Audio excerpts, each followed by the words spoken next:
All right, guys, throttle body injection, 194 fifth cut. What did I do? Well, I changed the angle of this ramp quite a bit. It's not quite L29. It's more like one of the better cuts as we were heading towards the 33rd cut on that port. And you know what? Our liquid looks very similar, right? Looks pretty good. Our 194 with a back cut looks pretty good. Let's take a look at our bore. Not bad. Not quite as chunky as the bigger valve does, but it's okay. Now, why would I do this on a 194? Because guys asked for it. Okay, you can see our ramp has had a huge move. Okay, a lot of metal was taken out of that wall. Now, these ports start at about 182 cc.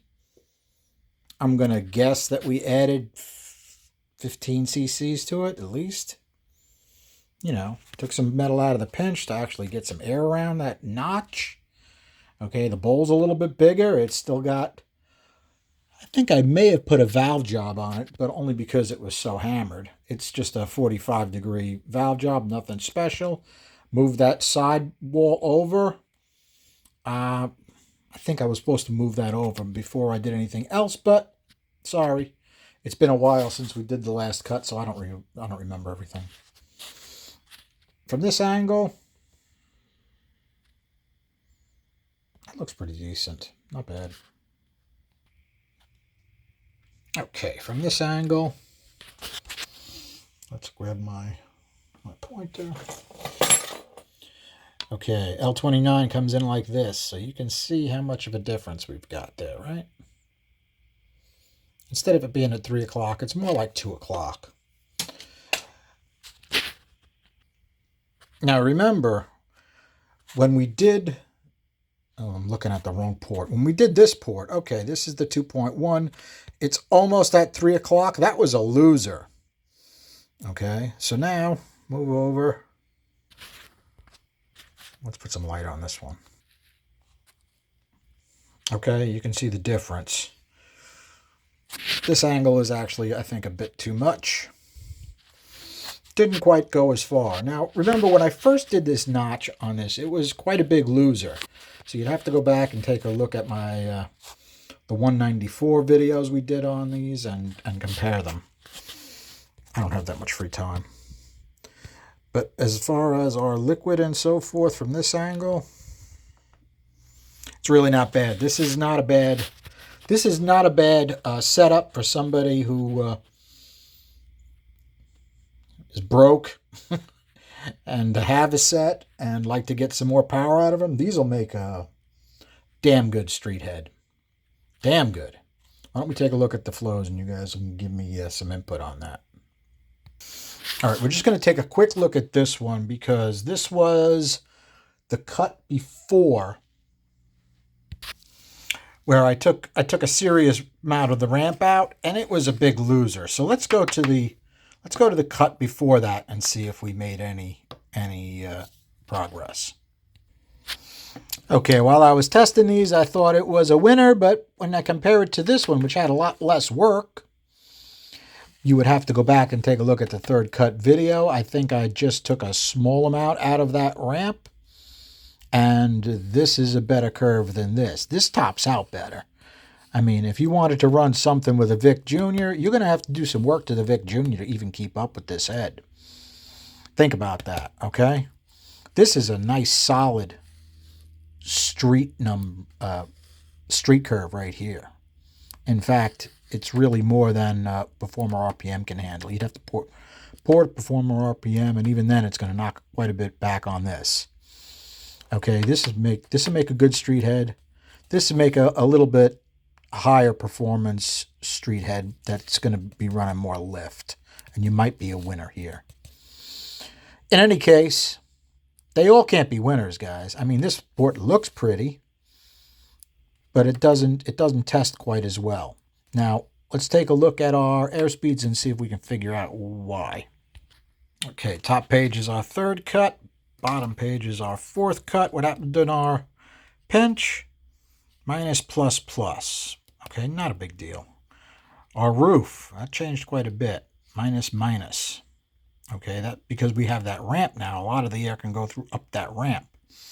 So what happened on our short side? Well, the short side wasn't changed.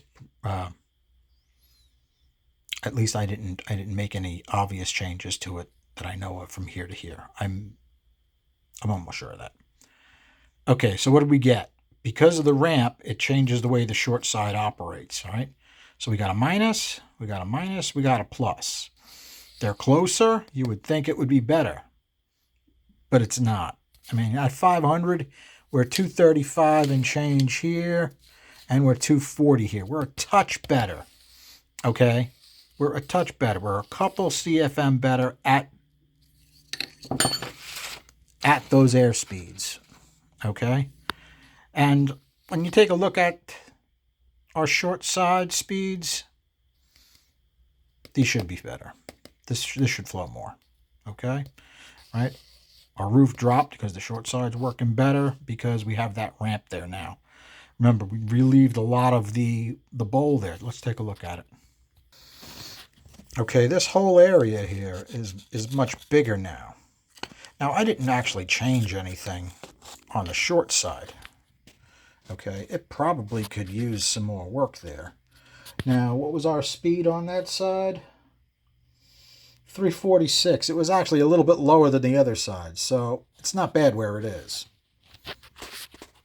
In any case, you guys can give me your opinion on whether this was a winner or a loser. It didn't do what I expected it to do, but that's why we got a test, right, guys? In any case, if you wanted to make a higher RPM setup, really not bad. Trying to get my hands on a completely stock throttle body injection manifold, local. The guy wants a ridiculous amount of money for it. I'm going to see if I can get it cheaper. If not, we're not going to get it. But it would be interesting to see, the difference something like this would pull through the stock manifold.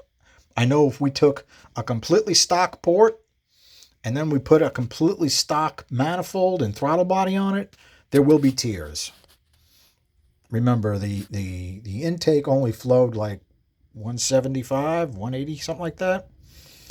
Then you're going to hook it up to an intake that's very restrictive and a small 2-barrel throttle body that flows about 500 through both barrels. And it's dual plane, so you're really only sucking through one barrel. It does have a little bit of a notch in the plenum. It has a square angled hole, actually. It's an interesting setup how they have the stocker set up. So they do share barrels a little bit because they were so horrendous to start with. And then since I have 2 ported throttle body injection manifolds, we can see the difference. All right, we can move them up and see how much we can get out of that. Now, the high and the low of it is it's a 2-pod injector. Each injector, I'm going by a memory, guys, a long time ago. I think they're about 80 pounds per hour times 2. That's only about 310, 320 horsepower worth of fuel you can even get out of them, something like that. So if you calculate how much air we need to make a real 300 horsepower,